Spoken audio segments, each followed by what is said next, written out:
Access to conservation. In this approach, threatened animals and plants are taken out from their natural habitat and placed in special settings where they can be protected and given special care.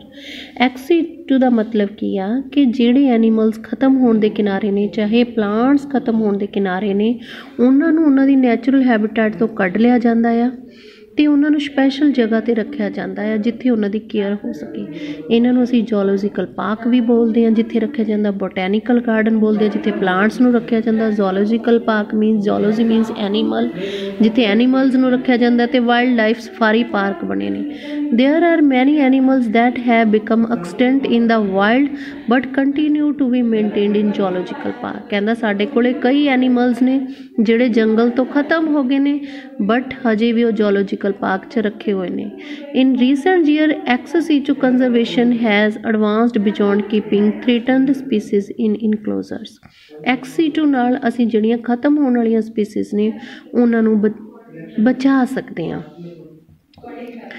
Now, gametes of threatened species can be preserved in viable and fertile conditions for long period using cryopreservation techniques. Cryopreservation techniques द्वारा ਹੁਣ gametes ਕਿੰਨਾ ਦੇ ਗੈਮੀਟਸ, ਉਸ ਜਿਹੜੀਆਂ threaten species ਨੇ ਉਹਨਾਂ ਦੇ ਗੈਮੀਟਸ ਨੂੰ ਵਾਇਬਲ ਅਤੇ ਫਰਟਾਈਲ ਕੰਡੀਸ਼ਨ 'ਚ ਵੀ ਰੱਖਿਆ ਜਾ ਰਿਹਾ ਆ।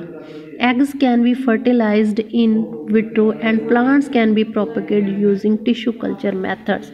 ਇਹਨਾਂ ਦੇ ਐਗਸ ਦੀ ਫਰਟੀਲਾਈਜੇਸ਼ਨ ਕੀਤੀ ਜਾਂਦੀ ਹੈ, ਜਿਹਨੂੰ ਟੈਸਟ ਟਿਊਬ ਦੇ ਵਿੱਚ ਬੇਬੀ ਨੇ ਜਿਸ ਤਰ੍ਹਾਂ ਹੁੰਦੀ ਆ ਉਹਨੂੰ ਇਨ ਵਿਟਰੋ ਫਰਟੀਲਾਈਜੇਸ਼ਨ ਬੋਲਦੇ ਆ। ਉਸੇ ਤਰ੍ਹਾਂ ਐਗਸ ਨੂੰ ਫਰਟੀਲਾਈਜ਼ ਕੀਤਾ ਜਾਂਦਾ, ਚਾਹੇ ਉਹ ਪਲਾਂਟਸ ਦੇ ਨੇ ਚਾਹੇ ਤੁਹਾਡੇ ਕੋਲ ਕਿਹਦੇ ਨੇ, ਐਨੀਮਲਸ ਦੇ ਨੇ। ਅਤੇ ਉਹਨਾਂ ਨੂੰ ਉਸ ਤੋਂ ਬਿਨਾਂ ਪਲਾਂਟਸ ਨੂੰ ਉਹ ਪ੍ਰੋਪੇਗੇਸ਼ਨ ਦੁਆਰਾ ਟਿਸ਼ੂ ਕਲਚਰ ਦੇ ਦੁਆਰਾ ਅੱਗੇ ਵਧਾ ਰਹੇ ਨੇ।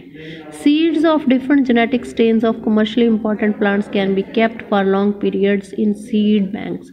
ਅਤੇ ਜਿਹੜੇ ਸਾਡੇ ਕੋਲ ਕਮਰਸ਼ਲੀ ਸਾਨੂੰ ਇੰਪੋਰਟੈਂਟ ਪਲਾਂਟਸ ਨੇ ਉਹਨਾਂ ਦੇ ਸੀਡਸ ਨੂੰ ਸੀਡ ਬੈਂਕ ਦੇ ਵਿੱਚ ਰੱਖਿਆ ਜਾਂਦਾ ਆ। Biodiversity knows no political boundaries and it is conservation is therefore a collective responsibility of all nations. Biodiversity ਦੇ ਲਈ ਕੋਈ ਪੋਲੀਟੀਕਲ ਬਾਊਂਡਰੀਜ਼ ਨਹੀਂ ਚਾਹੀਦੀਆਂ ਅਤੇ ਇਹਦੀ ਕੰਜ਼ਰਵੇਸ਼ਨ ਸਾਡੇ ਸਾਰਿਆਂ ਦੀ ਜ਼ਿੰਮੇਵਾਰੀ ਹੈ, ਸਾਰੇ ਨੇਸ਼ਨਸ ਦੇ ਲਈ। ਇਸ ਲਈ historic convention on biological diversity, ਜਿਹਨੂੰ ਅਸੀਂ ਅਰਥ ਸਮਿਤੀ ਕਹਿੰਦੇ ਹਾਂ, that is held in Rio de Janeiro in 1992 ਦੇ ਵਿੱਚ called upon all nations to take appropriate measures for conservation of biodiversity and sustainable utilization of its benefits. Historic convention biological diversity ਦੀ, ਜਿਹਨੂੰ ਅਰਥ Summit ਕਹਿੰਦੇ ਆ, Rio ਦਾ Janeiro 'ਚ ਹੋਈ 1992 ਦੇ ਵਿੱਚ, ਜਿਹਦੇ ਵਿੱਚ ਬਾਇਓਡਾਇਵਰਸਿਟੀ ਨੂੰ ਕੰਜ਼ਰਵ ਕਰਨ ਵਾਸਤੇ ਅਤੇ ਇਹਦੀ ਯੂਟੀਲਾਈਜੇਸ਼ਨ, ਇਹਦੇ ਫਾਇਦੇ ਵਾਸਤੇ ਯੂਜ਼ ਕਰਨਾ, ਉਂਝ ਤੁਸੀਂ ਇਹਨੂੰ ਨਹੀਂ ਯੂਜ਼ ਕਰਦੇ, ਇਹਦੀ ਗੱਲ ਹੋਈ। In a fellow-up the World Committee on Sustainable Development held in 2002 in Johannesburg, South Africa, 190 countries pledged their commitment to achieve by 2010। ਹੁਣ ਉਹ ਕੀ ਕਹਿੰਦਾ ਇੱਕ ਹੋਰ ਵਰਲਡ ਸਮਿਤੀ ਸਸਟੇਨੇਬਲ ਡਿਵੈਲਪਮੈਂਟ 'ਤੇ 2002 ਦੇ ਵਿੱਚ ਹੋਈ, ਕਿਹਦੇ ਵਿੱਚ, ਜੋਹਾਨਸਬਰਗ ਦੇ ਵਿੱਚ, ਸਾਊਥ ਅਫਰੀਕਾ ਦੇ ਵਿੱਚ, ਜਿੱਥੇ 190 ਕੰਟਰੀਜ਼ ਨੇ ਪਲੈਜ ਲਈ ਕਿ ਅਸੀਂ 2002 ਤੱਕ ਇਸ ਟਾਰਗੇਟ 'ਤੇ ਪਹੁੰਚ ਜਾਵਾਂਗੇ। ਕਿਹੜਾ target? Significant reduction in the current rate of biodiversity loss of global, regional and ਇੱਕ ਲੋਕਲ ਲੈਵਲ, ਕਿ ਬਾਇਓਡਾਇਵਰਸਿਟੀ ਦੀ ਜਿਹੜੀ ਲਾਸ ਹੋ ਰਹੀ ਆ ਉਹਦਾ ਨੰਬਰ ਅਸੀਂ ਘਟਾ ਦਾਂਗੇ 2010 ਤੱਕ, ਗਲੋਬਲੀ, ਚਾਹੇ ਰੀਜਨਲ ਲੈਵਲ 'ਤੇ ਆ ਚਾਹੇ ਲੋਕਲ ਲੈਵਲ 'ਤੇ ਆ।